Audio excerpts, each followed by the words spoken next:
$1.87. That was all.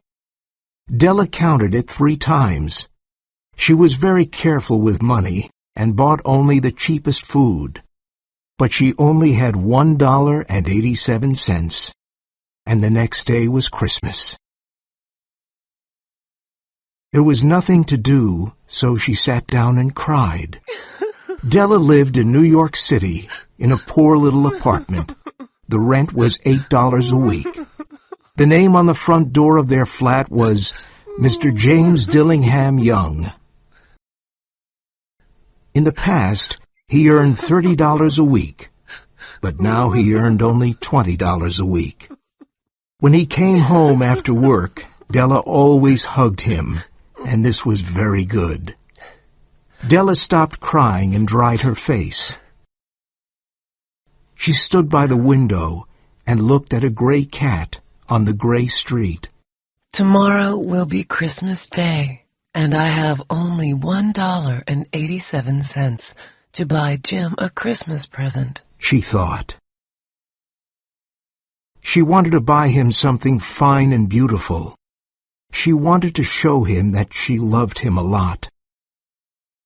There was a small mirror on the wall, and Della stood in front of it. Her eyes were bright.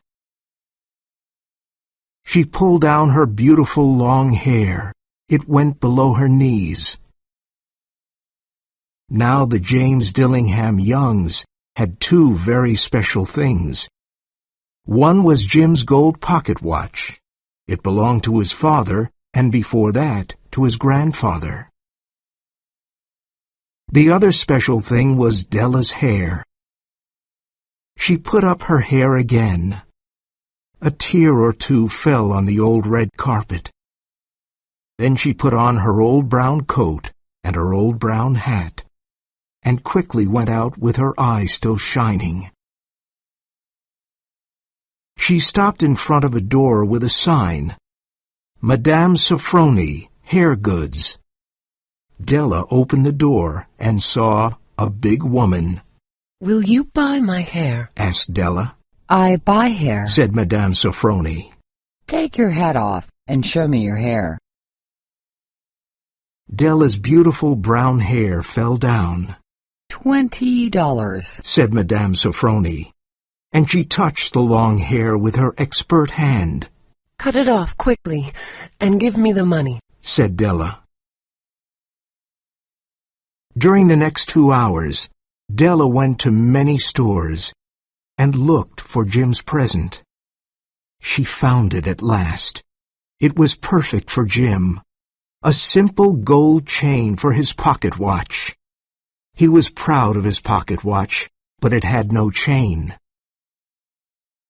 The gold chain cost $21, and Della hurried home happily with it, and the 87 cents. When she got home, she looked at her very short hair in the mirror. "Oh dear, what can I do with my hair?" she thought. She was very busy with her hair for the next 40 minutes. Then she looked in the mirror again. She looked like a schoolboy, with tiny curls all over her head. "What's Jim going to say when he sees me?" she thought. At 7 o'clock, the coffee was ready, and the frying pan was on the stove. Jim was never late. Della had the gold chain in her hand, and she waited for him near the door. Then she heard his footsteps on the stairs, and she was afraid for a moment. "I hope Jim still thinks I'm pretty," she thought. The door opened, and Jim came in. He was thin and serious. He needed a new overcoat, and he had no gloves. Poor fellow, he was only 22 years old, and he already had a family. His eyes were fixed on Della. She could not understand the look on his face.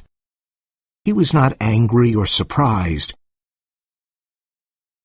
He simply looked at her with a strange expression on his face. Della ran to him. "Jim, darling," she cried. "don't look at me that way. I sold my hair because I wanted to give you a present. My hair will be long again. It grows quickly. Oh, Jim, say Merry Christmas and let's be happy. I have a beautiful gift for you. Did you cut off your hair? asked Jim slowly. Yes, I cut it off and sold it, said Della. She showed Jim his beautiful gift. Isn't it splendid, Jim? I looked everywhere to find it. Now you'll look at your watch 100 times a day. Give me your watch.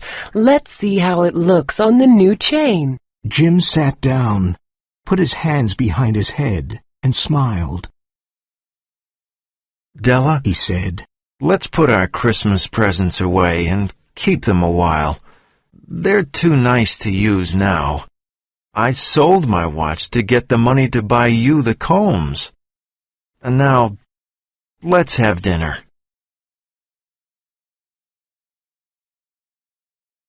Thank you for watching this video. Please like, share and subscribe to the channel to see the latest videos. Thank you.